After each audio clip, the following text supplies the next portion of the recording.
Bhagavatam കാൻഡോ 2 chapter 1. Bhagavatam സ്കന്ധം 2 അധ്യായം 1. ശ്രീശുക ഉവാച വരീയാനേഷതേ പ്രശ്നകൃതോ ലോകഹിതം നൃപ ആത്മവിത് സമ്മതഃ പുംസാം ശ്രോതവ്യാദിഷു യഃ പരഃ ശ്രോതവ്യാദീനി രാജേന്ദ്ര നൃണാം സന്തി സഹസ്രശഃ അപശ്യതാമാത്മതത്വം ഗൃഹേഷു ഗൃഹമേധിനാം നിദ്രയാ ഹ്രിയതേ നക്തം വ്യവായേന ച വാവയഃ ദിവാ ചാപ്തേഹയാ രാജൻ കുടുംബഭരണേന വാ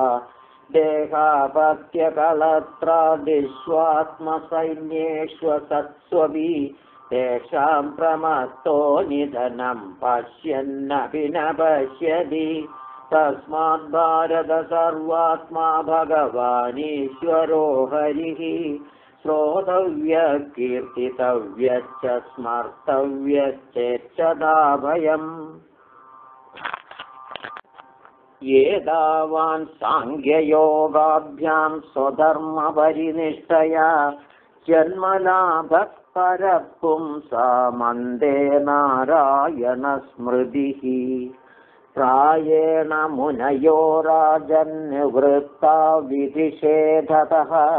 നൈർഗുണ്യസ്താരമന്ദേ സ്മ ഗുണാനുകഥനേ ഹരേഃ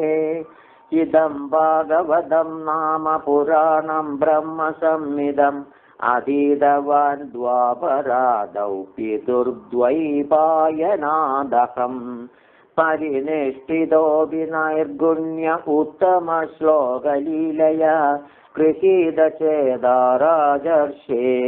ആഖ്യാനം യദധീതവാൻ തദഹം തേ വിദാസ്യാമി മഹാപൗരുഷികോ ഭവാൻ യസ്യ ശ്രദ്ധതതാമാശു സ്യാന്മുകുന്ദേ മതിസ്സതി യേതന്യർവിദ്യമാനാനാം ഇച്ഛതാമകുതോ ഭയം യോഗിനാം നൃപനിർണീതം ഹരേർനാമാനുകീർത്തനം കിം പ്രമത്തസ്യ ബഹുഭിഃ പരോക്ഷൈർഹായനൈരിഹ വരം മുഹൂർത്തം വിദിതം കടേദ ശ്രേയസേ യതഃ ഖഡ്വാംഗോ നാമ രാജർഷിജ്ഞാത്വേയത്താമിഹായുഷഃ മുഹൂർത്താത് സർവമുത്സൃജ്യ ഗതവാനഭയം ഹരിം തവാപ്യേതർഹി കൗരവ്യ സപ്താഹം ജീവിതാവധിഃ ഉപകൽപ്പയ തത്സർവം താവദ്യത് സാംബരായികം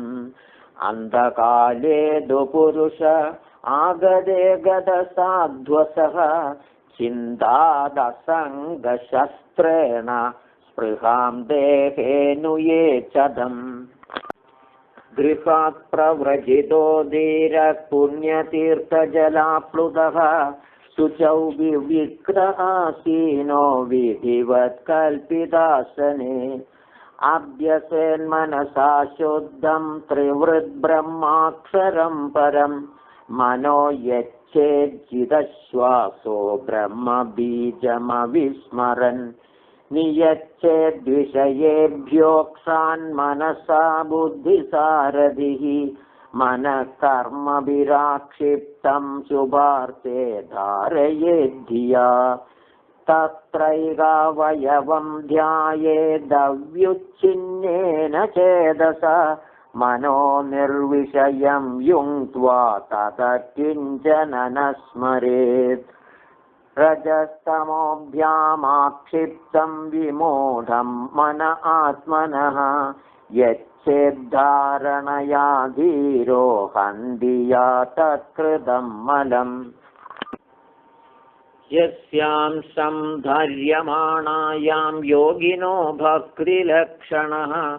ആശു സമ്പദ്യതേ യോഗ ആശ്രയം ഭദ്രമീക്ഷതഃ രാജോവാച യഥാ സ ധാര്യതേ ബ്രഹ്മൻ ധാരണായത്ര സമ്മത यादृशी वा हरेदाशु पुरुषस्य मनोमलं। श्रीशुक उवाच जिदासनो जिदश्वासो जिदसङ्गो जितेन्द्रियः स्थूले भगवतो रूपे मनः सन्धारयेद्धिया।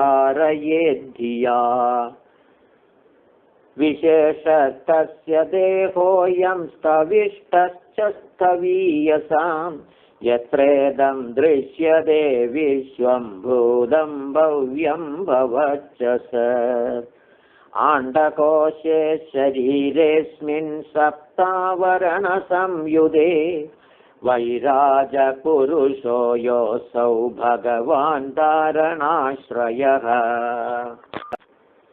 ഈ അധ്യായത്തിലെ ബാക്കി ശ്ലോകങ്ങൾ ഇന്ദ്രവജ്ര,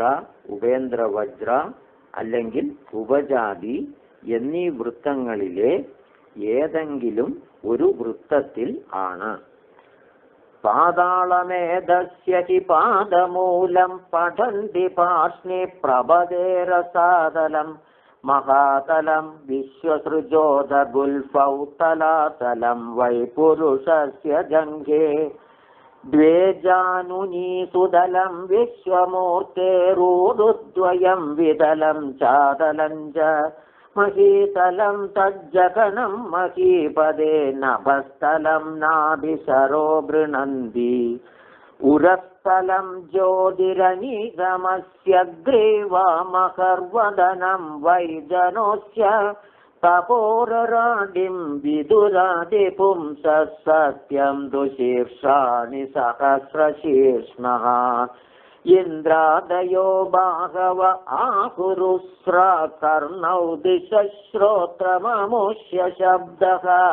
നാസത്യദസ്രൗ പരമസ്യ നാസേ ഘ്രാണോസ്യ ഗന്ധോ മുഖമഗ്നിരിദ്ധഃ ദ്യൗരക്ഷിണീ ചക്ഷുരഭൂത്പദംഘത്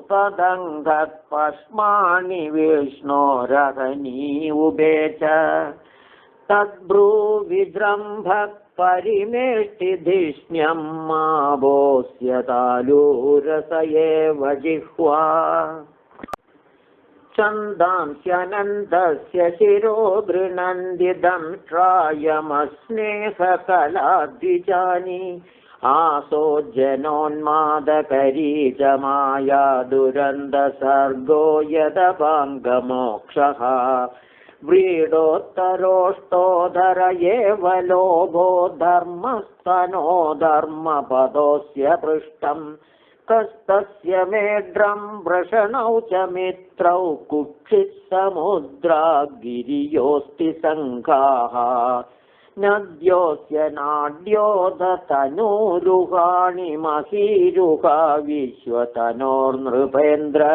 അനന്തവീര്യശ്വസിതം മാതരിഷ്വാഗതിർവയ കർമ്മഗുണപ്രവാഹഃ